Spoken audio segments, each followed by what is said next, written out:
new brand in 2012. So yeah, he was right. So when I talk to people when they start out in any industry, I tell them, find your person like that will believe in you, will recognize your hard work, will push you forward, will give you the opportunities, and will mention your name when you're not in the room. I agree with that 1000%.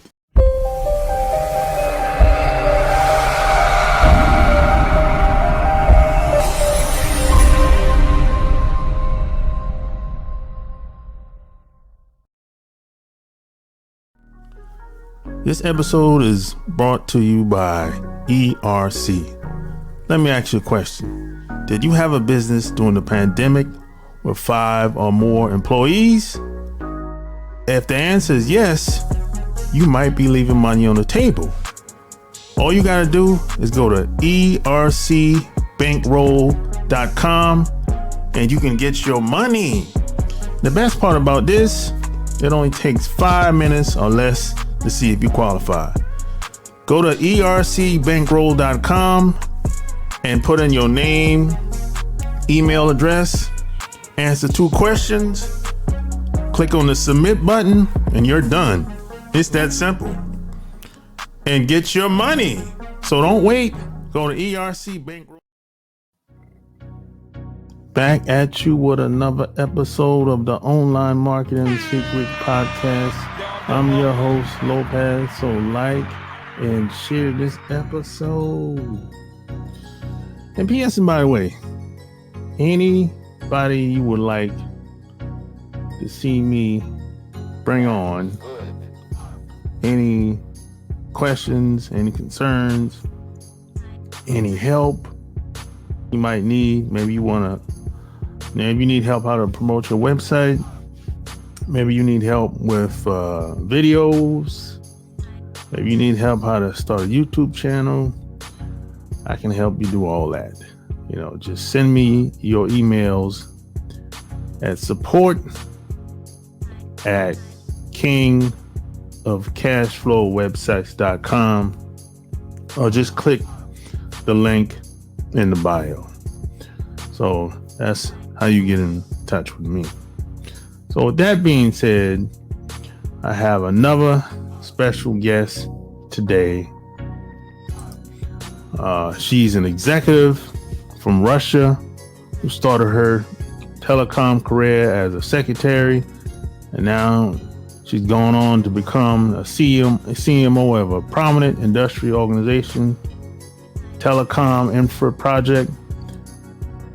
She's a well-known, sought-after speaker at many technology and telecom events. Plus, she's a well-known telecom writer on publications such as RCR Wireless, The Fast Mode, Development Telecoms, and much, much more.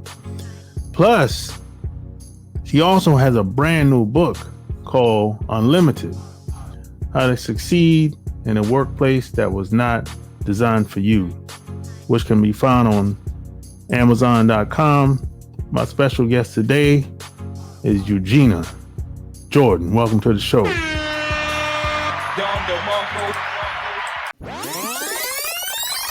So, where are you from? So my story started in communist Russia in 1970. And what it meant, that sometimes we didn't have enough money for a bus fare because I was raised by a single mom. What she did really, really well is she taught me that I deserved better. And she gave me the best education because she believed in growth mindset. So when I left Russia at the age of 24 in 1995, I had a master's degree in teaching. So when I moved to Canada, it was easy to look for jobs. It was easy to go and get a second degree in computer science. And then in 2000, I moved here. I moved here for love, which unfortunately didn't work out. I found myself in a very abusive marriage for 6 years, left as a single parent with a 2-year-old. So he's up there. So he's 20 now, almost 20. And I both remarried.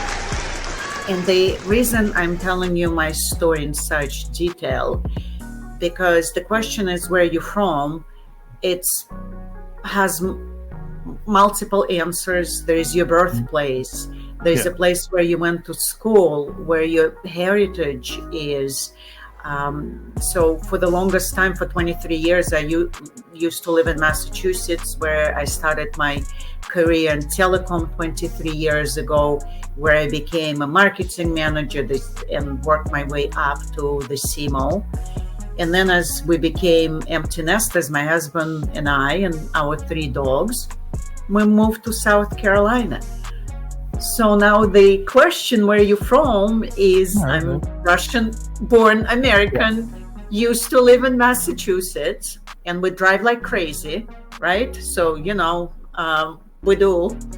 And now I'm enjoying South Carolina and what South has to offer.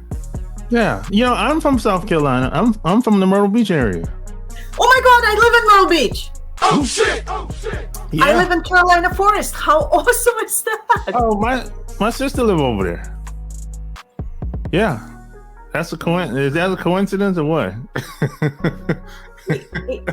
It is. Yeah. A small world, So let's go back. When you left from where you came from and moved to Canada, and you had your degrees, did they respect your degrees, these jobs that you had previously? It's a good question, because in 1995, and I don't know how it is now because I left 24 years ago, Canada, you had to prove your degrees, you had to take classes, you had to certify. So I did become certified. It took me 2 years to get certified, and I was a member of Teachers College in Canada. And unfortunately, back then in 1995, we had doctors driving cabs because it took a little while for a foreign trained professional to become accredited in Canada. Yeah, the reason why I asked that, because I know a lot of people that came here from all over the world, and a lot of them would say, man, I had all these certification degrees, but they didn't respect it, the job that I was trying to get. So now I had to start all over, or I had to take some 2-year course to get kind of recertified. So that's why I asked that question. Yeah, and that makes sense. So I believe in the American dream, because I worked my way, a girl from Russia, worked my way up from receptionist to the CMO. I just got nominated for the CMO to watch by CMO Alliance. So I believe, though, there is a system, right? So I'm an immigrant, I am a female.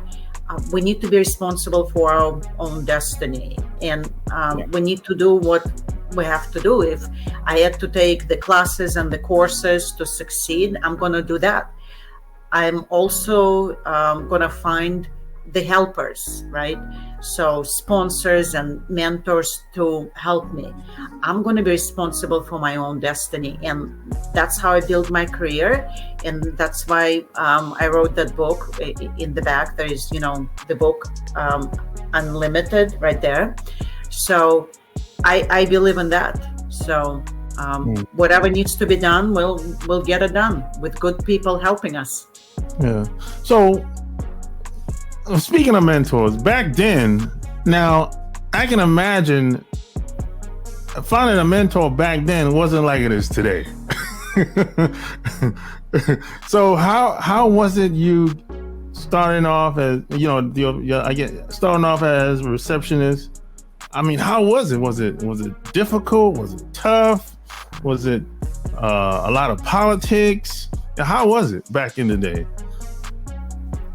Really good question. So I started in telecom as a temporary receptionist in 2000.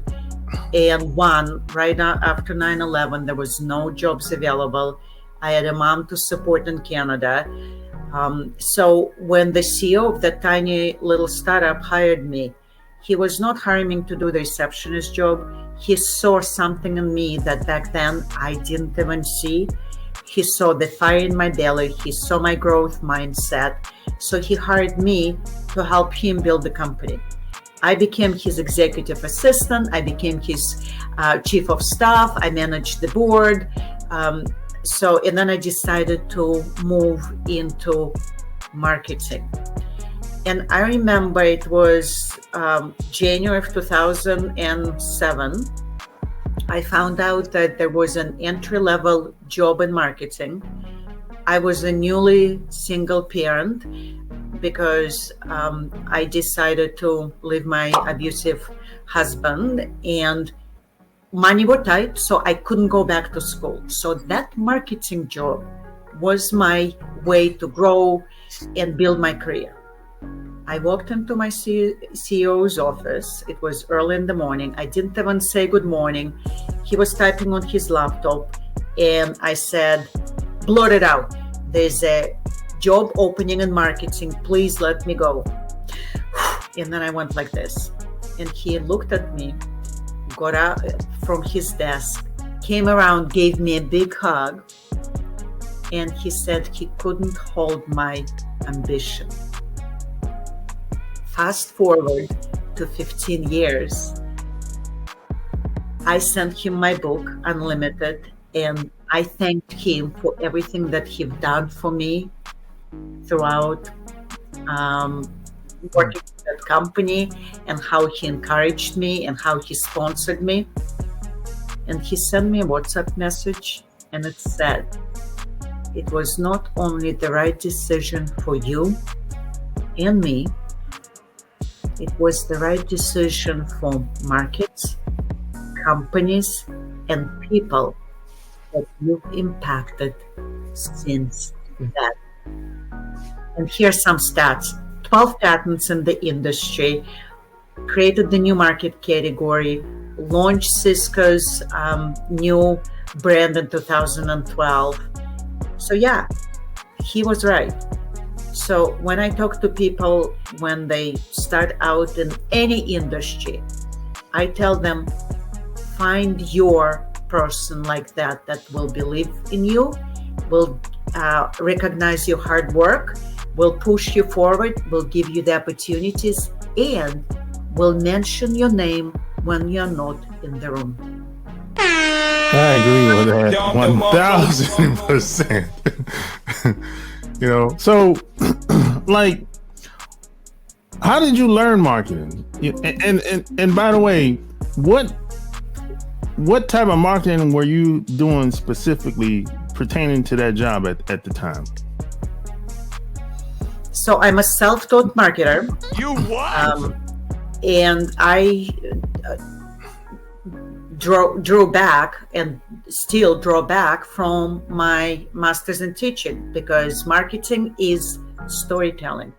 Marketing is psychology, understanding your customers. Marketing is connecting with people. Marketing is educating. So I started as a corporate marketer, because there are three areas in marketing. There is corporate marketing. It's your digital, your website, your PR, your communications, your social. So I started as an events marketer, as a communications, internal communications, and executive communications. Then when I left Cisco, because I felt there was another startup left in me, I became really good in the second area of marketing, which is product marketing. And product marketing is your messaging, positioning, buyers' personas, content creation, from videos to collateral to web pages to demos to meeting at events and demonstrating products. And what also that startup allowed me to learn how to do demand generation, how to bring solutions to market. So I call myself sort of a unicorn, because I've done it all throughout my career, from corporate marketing, communications, events, PR, marketing, to product marketing, developing assets, new market category in my industry, to demand generation. At some point in my previous company, I was responsible for 80% of generating 80% of revenue. Okay, that's nice.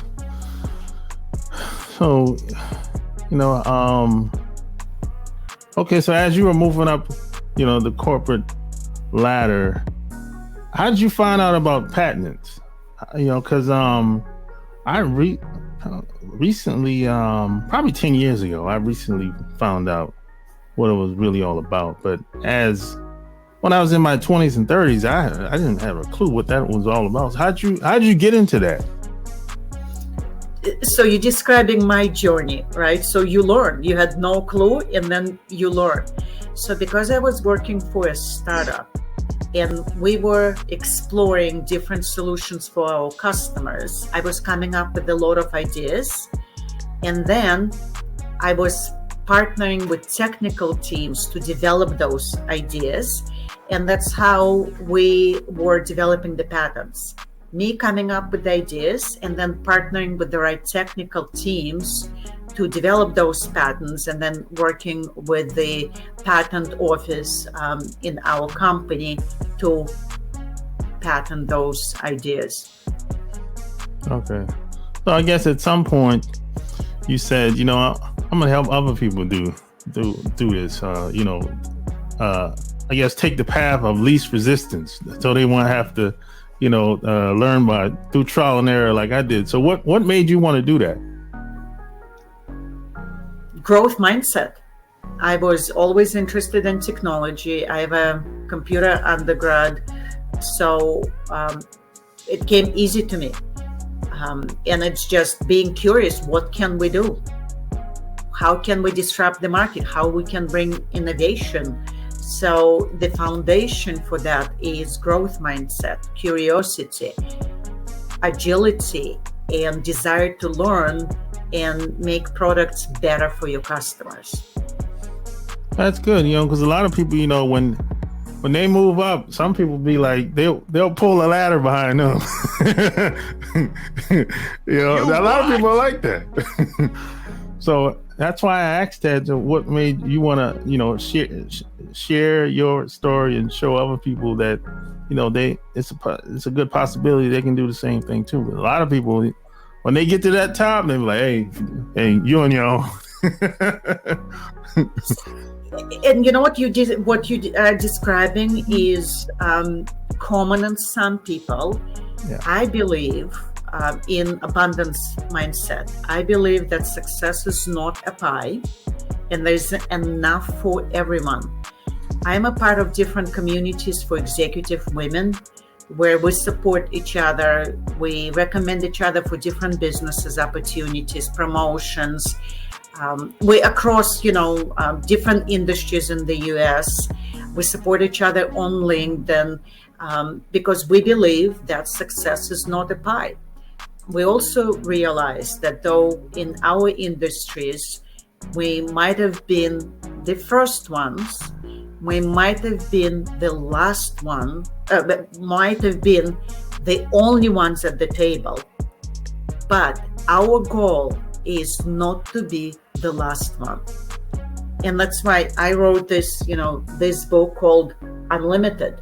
So it's for people like me, it's for immigrants, it's for women. I have stories from immigrants and women and people of color across different industries, how they became unlimited, and then how they decided to lift as they climbed. Yeah, so what made you want to write a book? Because it's a lot of work. Desire to give back, desire to make this world a better place. I mentored a lot, and I helped a lot in my communities, and I realized to eliminate the gender gap. I'm not even talking about the pay gap, gender gap.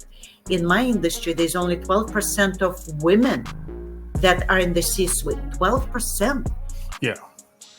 So, and the book became that tool to give back and help many like me to grow in their corporate jobs or start businesses if they want to. So it's to inspire and give actionable tools so they can grow their careers in any industry. Yeah. So do you speak on stages and, in front of large groups? I do. So I do keynotes, I do different workshops. When I describe myself in 3 words, I describe myself as a technologist, as a marketer, and a leader. And I talk to different organizations about leadership and diversity and inclusion in leadership. I am a top LinkedIn voice on marketing, digital marketing, product marketing, and marketing. So I speak at different marketing conferences, and I also mentor marketers. And I'm a technologist. I enjoy that. Right now, I'm writing a series of op-eds, and I'm doing LinkedIn posts on AI in telecom. And that's a fascinating subject. Yeah. So in a perfect world, who would be your ideal client? So I now work for a nonprofit organization, and it's a membership, it's a community. So for TIP, it would be the ideal client would be an organization that wants to drive innovation in telecom industry. I also do marketing consulting for startups, and ideal client for me as a marketing consultant is someone that needs help with their strategy, go to market in tech space or telecom space or SaaS space, and execution. So that would be my ideal client that has an idea and needs someone with my 23-year experience in tech and marketing to help them take their company to the next level. Gotcha. So I know you meet people from time to time, and they'll be like, hey, I got this software online, or I got this hard product, and I'm trying to promote it. How do I get it out there? What do you say to them when they ask questions like that? They asking the wrong question. It's not about promoting the product. It's about solving customer needs. Yeah. And if that product is solving customer needs, it's talking to customers, getting their feedback. And LinkedIn is a great platform for it. Yeah.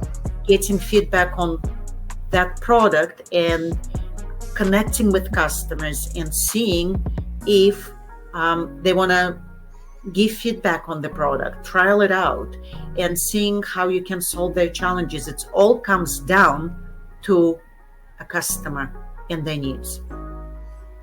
Yeah, I agree 100%. So if people wanted to reach out with you online and work with you, where would they go to? So LinkedIn, Eugina Jordan. And also I have a website where they can learn about either my services, marketing services, or strategic consulting, euginajordan.com. Or if they want to invite me to do a keynote or a workshop, I'm actually booked up right now through mid of March. And if there's any opportunities to work in Q2 on either consulting or keynotes or any other type of speakings, you can email me. There you have it. Like, share this episode. Tell me what you think below. All links will be found in the show notes. Until next time, we're out. Peace. I'm just keeping it, I'm just keeping it, I'm just keeping it real. Give them something, they give them something, they give them something, they feel. If you're tired of being stressed out, I've been depressed about it.